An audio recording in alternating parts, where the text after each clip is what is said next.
طاغوت اور اللہ دو مد مقابل شخصیات ہیں، دو مد مقابل چیزیں ہیں،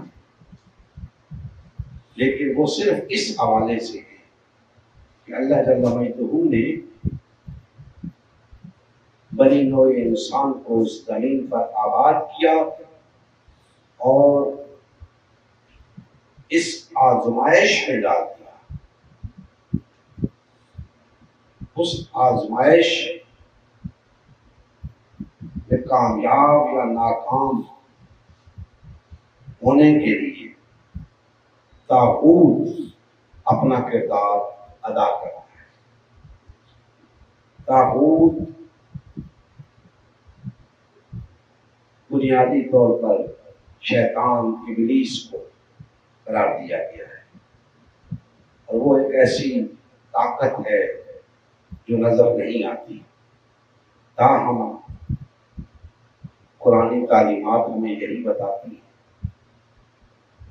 کہ طاغوت یعنی شیطان ابلیس انسانوں کو گمراہ کرنے کی صلاحیت رکھتا ہے۔ اب دوستان محترم، اللہ جل مجدہ نے انسان کو اس روئے زمین پہ آباد کیا تو تمام انسان اللہ کی مخلوق ہیں۔ اب یہ مخلوق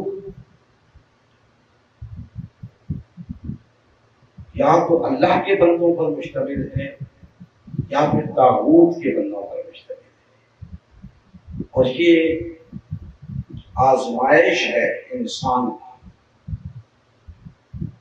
اسی آزمائش کے لیے انسان کو اس روئے زمین پہ بھیجا گیا کہ آیا انسان اللہ کی بندگی اختیار کرتا ہے یا طاغوت کی۔ تو ہم دیکھتے ہیں کہ انسان دو گروہوں میں تقسیم ہے، اللہ کی بندگی کرنے والے بھی ہیں، طاغوت کی بندگی کرنے والے بھی ہیں۔ اب ان آیات مقدسہ کے اندر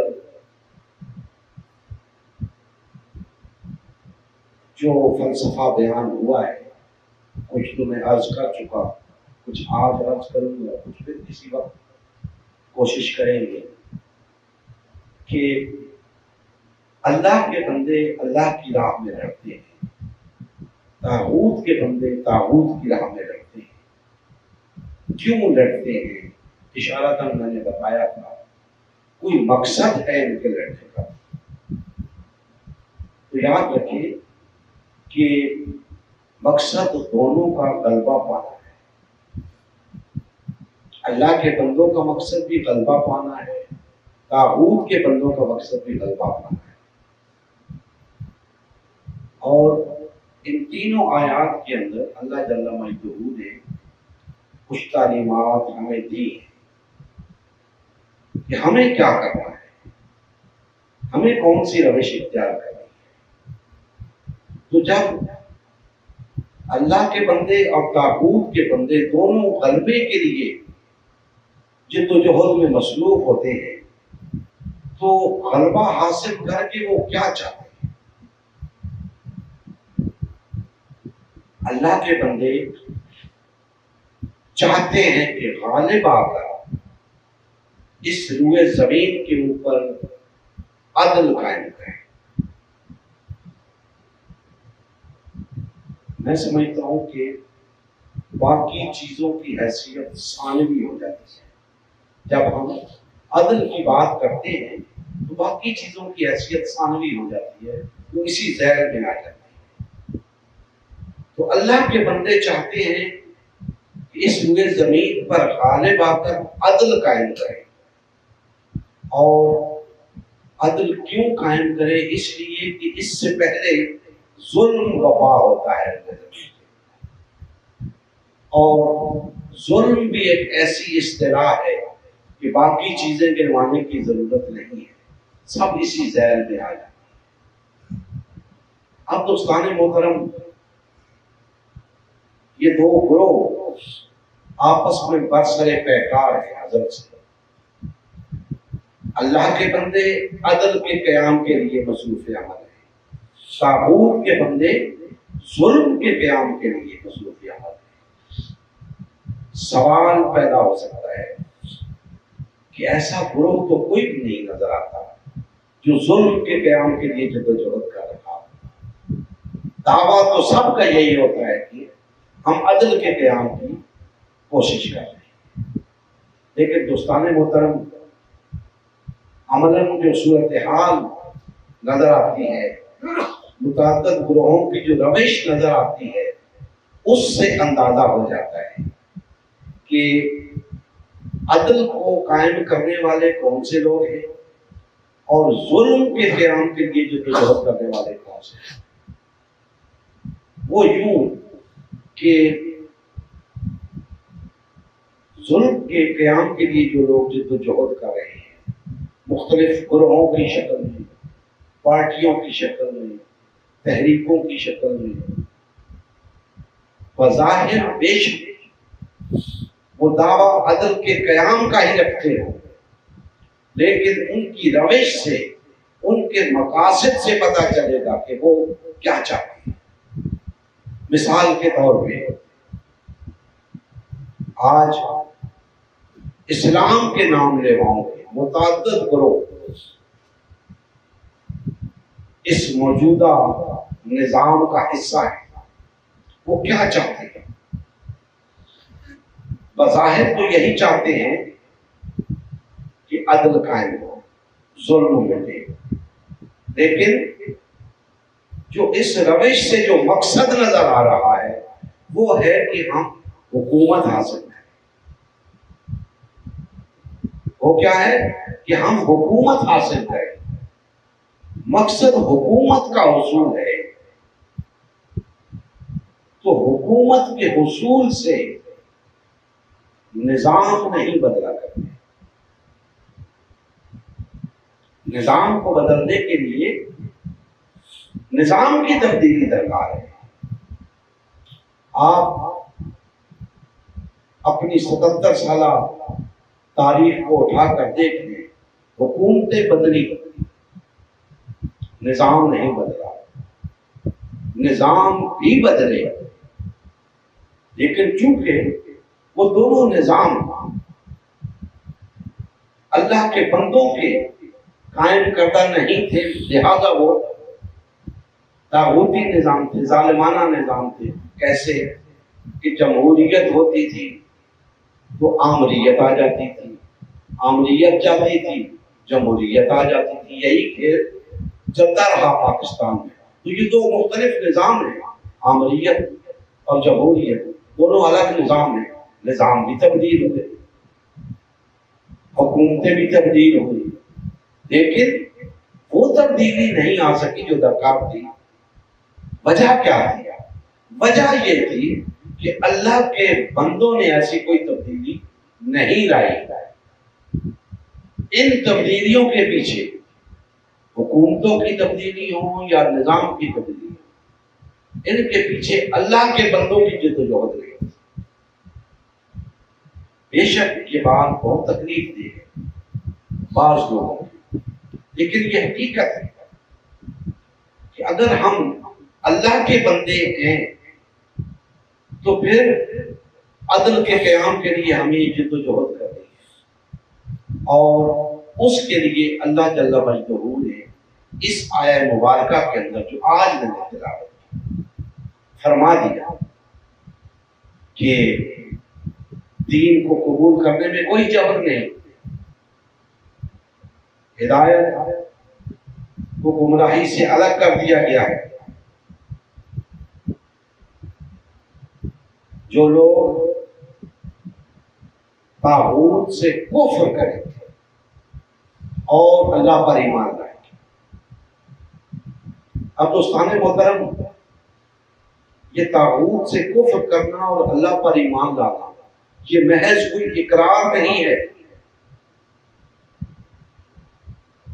میں نے پہلے عرض کر دیا کہ اللہ کے بندوں کی جدوجہد کا مقصد بھی غلبہ پانا ہے اور طاغوت کے بندوں کی جدوجہد کا مقصد بھی غلبہ پانا ہے.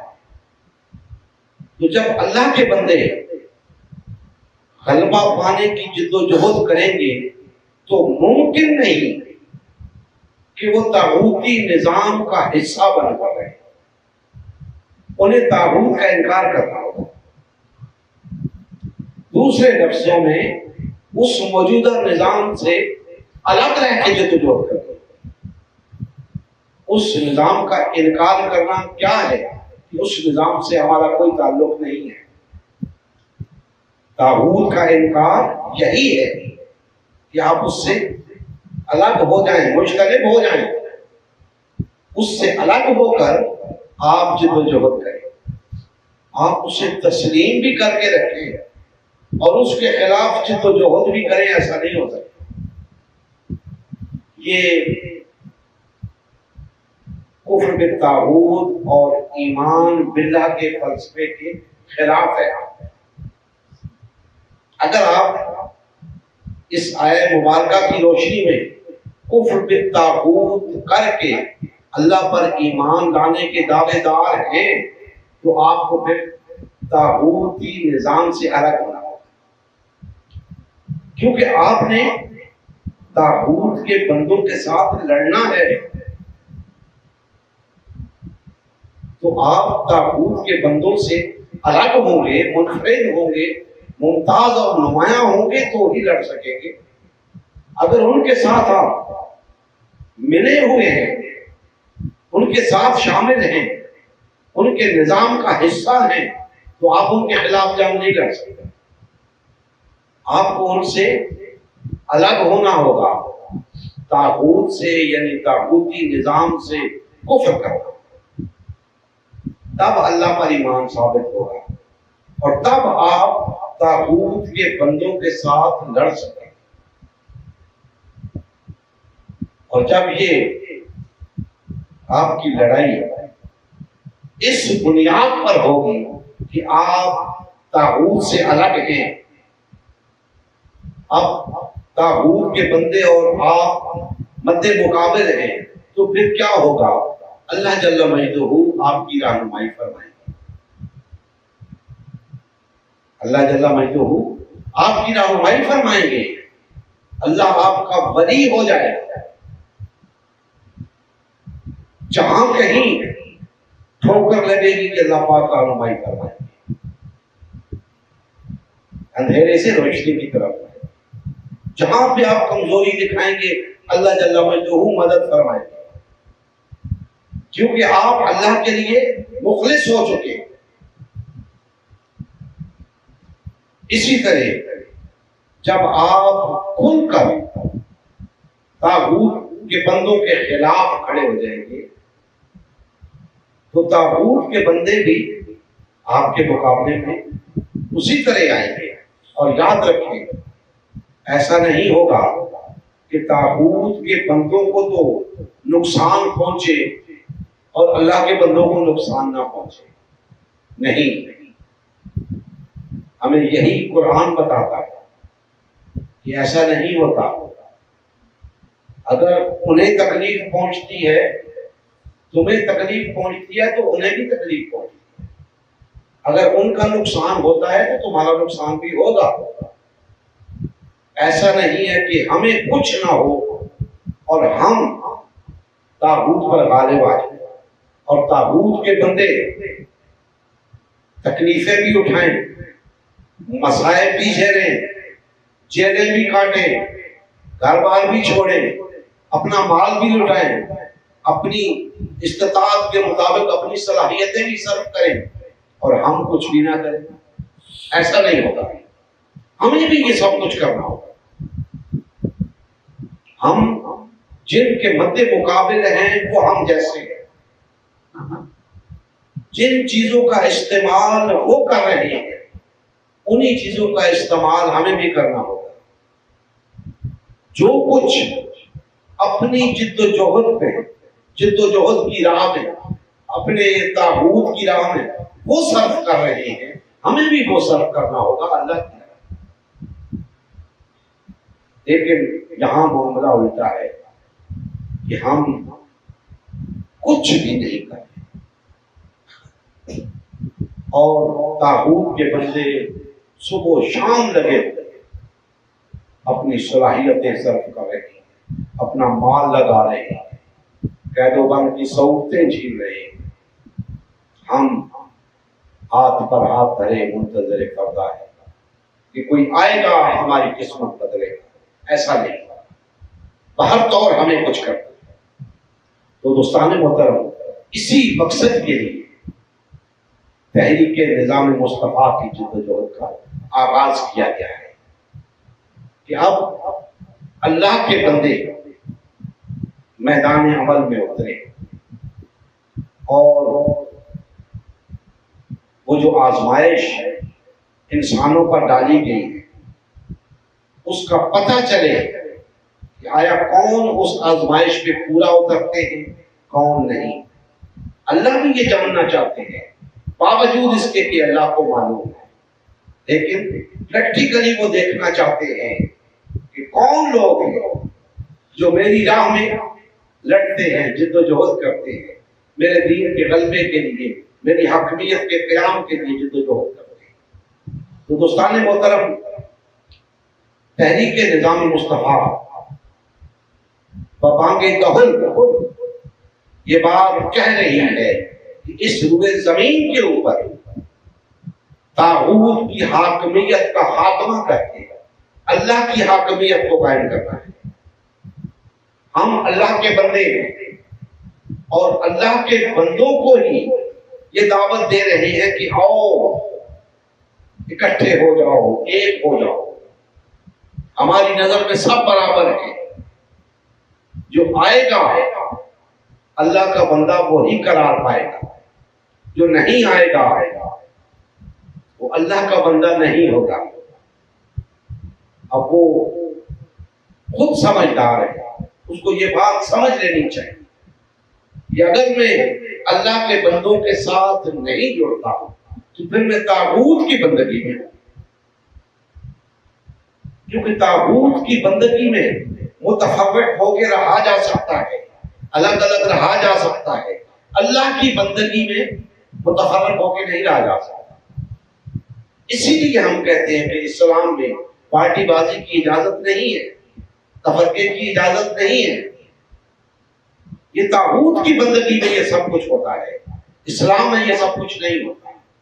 اب دوستان محترم، معاملہ یہ ہے کہ اللہ کی حاکمیت کے قیام کے ہم نے جدوجہد کا آغاز کر دیا۔ اب نظام کی تبدیلی کے لیے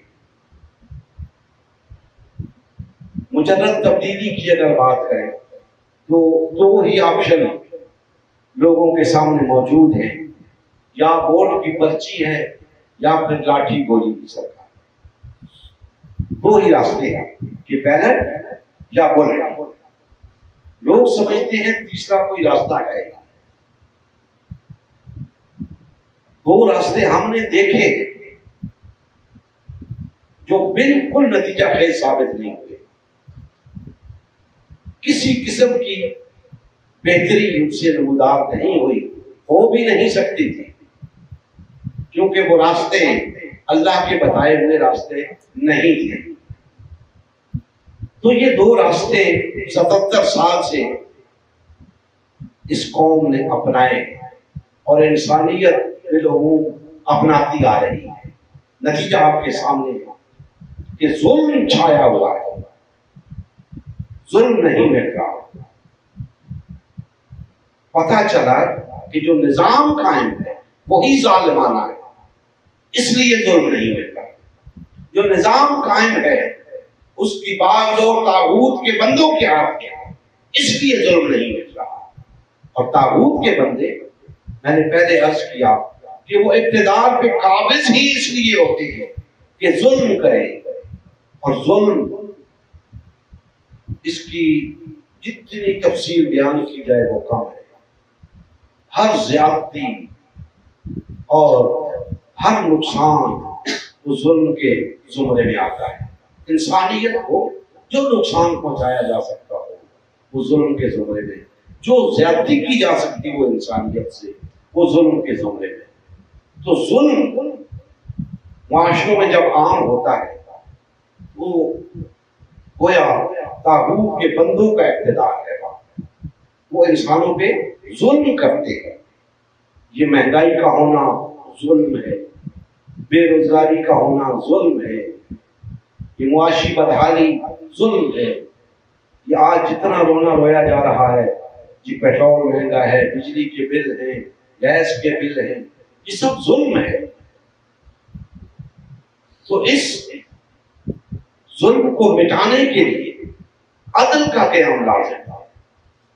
ہم اسی عدل کے قیام کے لیے میدان عمل میں ہوتے ہیں، اور جو طریقے دو اختیار کیے گئے ہیں، بیلٹ اور بلٹ کا، وہ طریقے ناکام ہو چکے ہیں۔ ان کے ذریعے ظلم کو مٹایا نہیں جا سکتا، بلکہ ظلم نے مزید نشو و نما پائی۔ تو اب سوال یہ ہے کہ عدل کیسے قائم ہوگا؟ بیلٹ کے ذریعے نہیں ہو سکتا،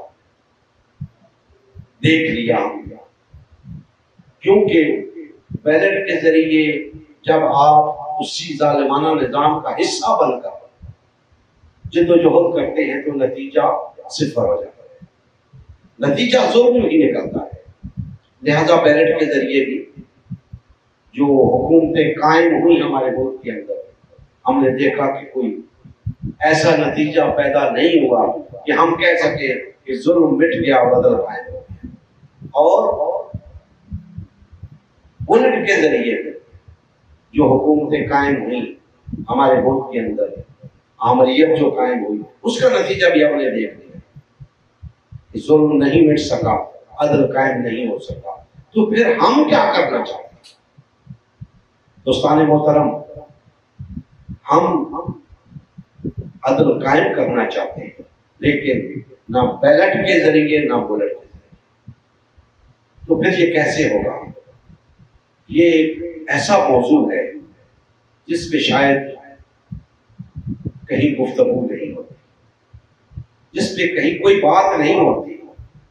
ہم نے الحمدللہ پہلی مرتبہ قوم کے سامنے یہ چیز رکھی ہے کہ ہاں، بیلٹ اور بلٹ کے علاوہ بھی ایک راستہ ہے، پرامن راستہ ہے، پرامن تبدیلی کے لیے پرامن راستہ ہے، اور اس کے لیے ہم نے ریفرنڈم کا آپشن رکھا ہے لوگوں کے۔ ریفرنڈم کیا ہوتا ہے؟ یہ ایک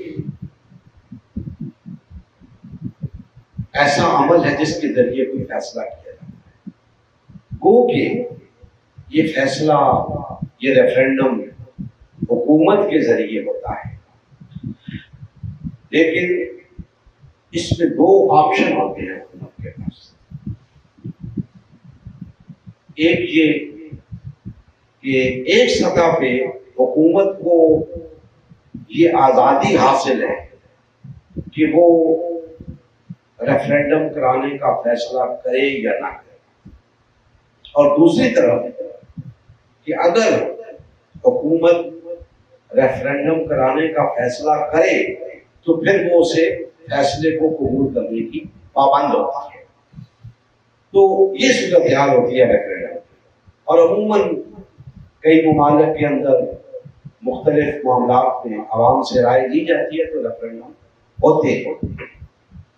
ہم جو ریفرنڈم چاہتے ہیں، ہم نظام کی تبدیلی کے لیے ریفرنڈم چاہتے ہیں۔ بات تو آج بھی ہو سکتی ہے ریفرنڈم کی، لوگ کہتے ہیں کہ ریفرنڈم آج ہو جائے تو پاکستان کی اکثریت نظام مصطفیٰ کے حق میں ووٹ دے گی۔ دوستان محترم، بات یہ نہیں ہے، بات یہ ہے کہ حکومت کے پاس جو اختیار ہے کہ وہ اس معاملے میں آزاد ہے کہ ریفرنڈم کرانے کا فیصلہ کرے یا نہ کرے۔ یہ اختیار جو اس کے پاس ہے وہ یہ کبھی بھی استعمال نہیں کرے گا، وہ عوام کی طاقت کے سامنے گھٹنے دے گا، اس سے پہلے نہیں۔ تو اب اگر یہ آواز کہیں سے بلند ہو بھی جائے، ہماری بجائے کوئی اور آواز بلند کر دو تو حکومت کے کانوں پر یوں تک نہیں رہیں گے، کیونکہ حکومت اس معاملے میں آزاد ہے، وہ کسی کے مطالبے پہ ریفرینڈم نہیں کراتی۔ جب صورتحال ایسی پیدا ہو جائے کہ حکومت کے پاس دوسرا کوئی راستہ نہیں ہوتا تو تب یہ فیصلہ کیا جاتا ہے کہ ریفرینڈم کرایا جائے یا نہ۔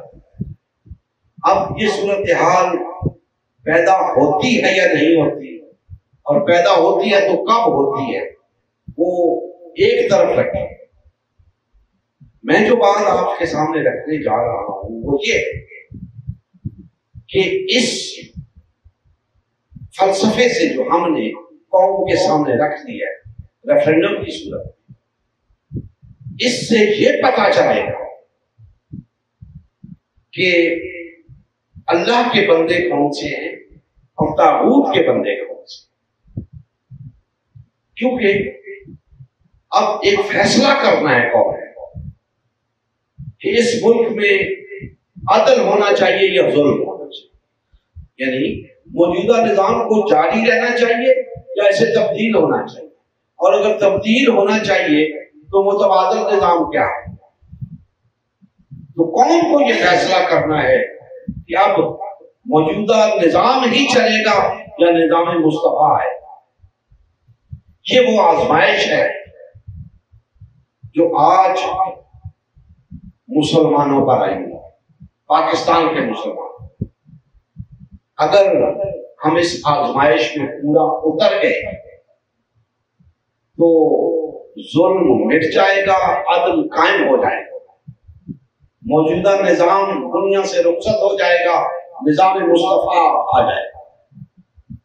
اور اگر ہم اس آزمائش میں پورا نہ ہوتے تو تا قیام قیامت یہی ظالمانہ نظام ہم پر مسلط رہے گا۔ کبھی بھی کوئی عادلانہ نظام انسانیت نہیں دیکھ سکے۔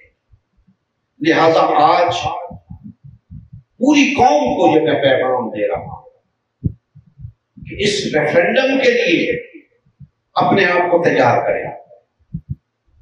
آپ سے پوچھا جائے گا کہ آیا آپ موجودہ نظام کا جاری رہنا پسند کرتے ہیں یا کہ چاہتے ہیں اس نظام کو تبدیل کر کے نظام مصطفیٰ کو لایا؟ اس کی شکل کیا ہوگی، کیسا بیلٹ پیپر ہوگا، یہ ہم پر چھوڑا، وہ بھی ہماری مرضی سے بنے گا۔ شرط یہ ہے کہ ہم تیار ہوں اس کام کے۔ تو پوری قوم کو میرا یہ پیغام ہے، اگر آپ چاہتے ہیں کہ جو اس وقت ظلم ہو رہا ہے آپ سب پہ، ہم سب پہ، اس ظلم کا خاتمہ ہو۔ اس ظلم کی بہت ساری شکلیں ہیں، آپ دیکھ سکتے ہیں۔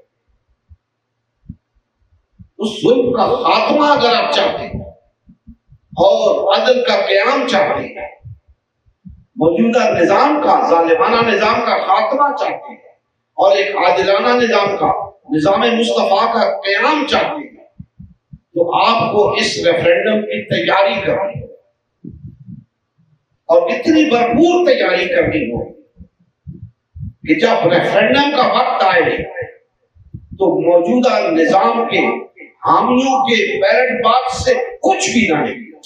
اتنی بھرپور تیاری کرنی، لامحالہ اس کے لیے قوم کے بچے بچے یہ باور کرانا ہوگا کہ اب نظام مصطفیٰ آئے گا، اب یہ ظالمانہ نظام نہیں رہے گا۔ ہر شخص تک اس دعوت کو پہنچانا ہوگا، اور یہ کوئی مشکل کام نہیں ہے کسی شخص کے لیے کہ وہ نظام مصطفیٰ کا حامی بن جائے، وہ اس نظام کی تبدیلی کے لیے ہمارا ساتھ دینے میں رضامند ہو جائے۔ کون سی مشکل ہے اس میں؟ اس نے طاغوت سے کفر کرنا ہے، اس نظام سے الگ ہونا ہے، اس نظام کی سپورٹ چھوڑ دینی ہے۔ ہاں، وقت کا مجدد بھی اسے کہے اس نظام کو سپورٹ کرو تو نہیں کرے۔ ان علماء کو چھوڑ دینا ہے جو اس نظام کو استحکام بخش رہی ہے، ان جماعتوں سے الگ ہو جانا ہے جو اس نظام کو تقویت پہنچا رہی ہے۔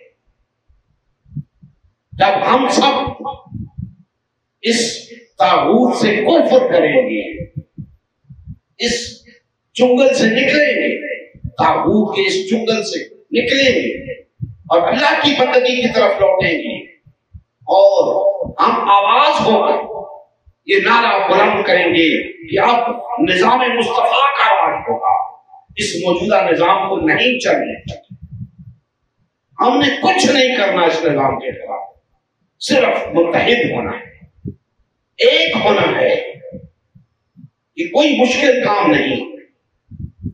اگر آپ اس نظام کو سپورٹ نہیں کرتے، اس نظام کو ووٹ نہیں کرتے، آپ کو کوئی مجبور نہیں کرتے، تو کیا وجہ ہے کہ آپ نظام مصطفیٰ کے لیے نہیں اٹھتے؟ اس نظام کو آپ اس کے ساتھ چمٹے لپٹے ہوئے، جس کے بارے میں صاف پتہ ہے کہ یہ نظام مصطفیٰ نہیں ہے، یہ اللہ کا نظام نہیں ہے، تو ہمیں اس نظام کو ترک کرنا ہے تاکہ کفر بالطاغوت ہو سکے، اور نظام مصطفیٰ کے لیے متحد ہونا ہے تاکہ ایمان باللہ ثابت ہو سکے۔ اگر ہم یہ کام نہیں کریں گے تو ہم نے طاغوت سے کفر نہیں کیا، ہم اللہ پر ایمان نہیں لائے۔ اور جب تک ہم سب ایک ہو کر اس طاغوتی نظام کے خاتمے کے لیے جدوجہد نہیں کرتے تو صاف ظاہر ہوگا کہ ہم اللہ کی راہ میں لڑنے کے لیے تیار نہیں، ہم طاغوت کی راہ میں لڑ رہے ہیں۔ اور جب ہم یہ سب کچھ کریں گے تو پھر اللہ ہمیں ہدایت کیسے عطا کرے گا؟ اللہ ہمیں اندھیروں سے روشنی کی طرف کیسے لائے گا؟ ہم اس کے لیے آمادہ ہی نہیں ہیں۔ اللہ پھر کیسے ہمیں گمراہی سے ہدایت کی طرف لائے گا؟ کیسے ظلمتوں سے نور کی طرف لائے گا؟ ہم تیار ہی نہیں۔ اللہ کیسے ہماری مدد کرے گا؟ اللہ کیسے ہمارا ولی بنے گا؟ ہرگز نہیں۔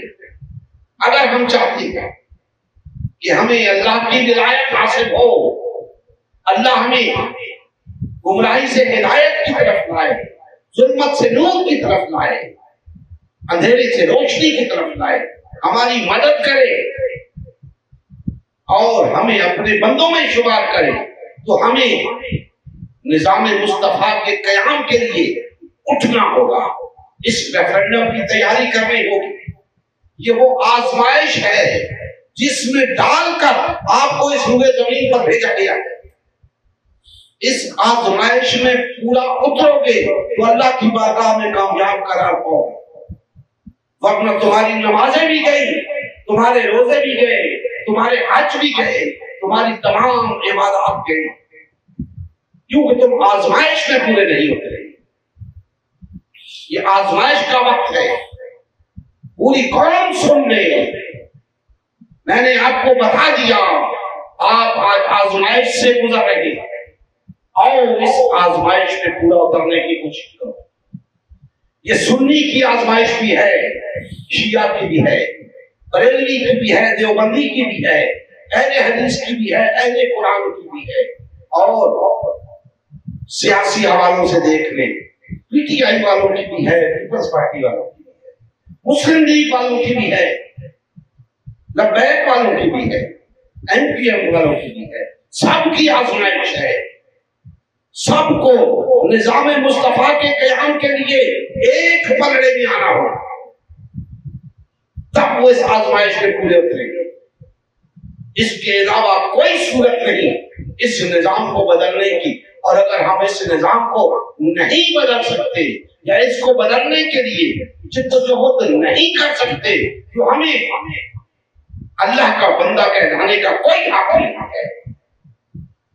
اللہ ہمیں اپنا بندہ تسلیم نہیں کریں گے، ہم کہتے رہیں گے ہم یہ ہیں، ہم وہ ہیں، ہم اللہ کے بندے نہیں ہوں گے، کیونکہ ہم اللہ کی راہ میں لڑے ہی نہیں، اللہ کی راہ میں ہم نے کچھ کیا ہی نہیں، تو اللہ کے بندے ہم کیسے؟ اور بندہ یا تو اللہ کی راہ میں لڑتا ہے یا طاغوت کی راہ میں لڑتا ہے۔ اگر ہم اللہ کی راہ میں لڑنے کے لیے تیار نہیں ہیں تو گویا ہم طاغوت کی راہ میں لڑ رہے ہیں، اور طاغوت کی راہ میں لڑنے والے طاغوت کے بندے ہیں، اللہ کے نہیں۔ اللہ کے بندے بننے کے لیے طاغوت کی بندگی سے نکلنا ہوگا، اللہ کی بندگی کی طرف پلٹنا ہوگا، اور اللہ کی راہ کی طرف، اللہ کی بندگی کی طرف پلٹنا یہ ہے کہ ہم سب ایک ہو کر طاغوت کے بندوں سے مقابلہ کریں۔ اس روئے زمین کے اوپر طاغوت کے نظام کو ختم کر کے، ظلم کے نظام کو ختم کر کے عدل کا نظام قائم کریں، اللہ کی حاکمیت کو قائم کریں، نظام مصطفیٰ کو قائم کریں۔ دوستان محترم، ہمیں اس آزمائش میں پورا اترنا ہے، ہمیں یہ ثابت کرنا ہے کہ ہم اللہ کے بندے ہیں، ہم اللہ کی راہ میں جد و جہد کریں گے اور اللہ کی حاکمیت کو قائم کریں گے، نظام مصطفیٰ کو قائم کریں گے۔